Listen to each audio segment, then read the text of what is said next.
In this video, I'm going to show you how you can easily find your profile link on Threads.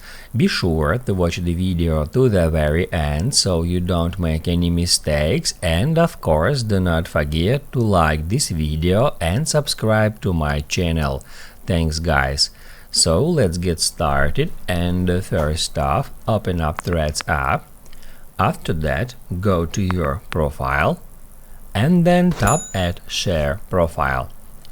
That's where we can easily share our profile using any social media platform from that big variety of different platforms. However, if you just want to find our URL, we can just tap at Copy, and then we can manually go to some messenger. Let's say I want to just save that link somewhere.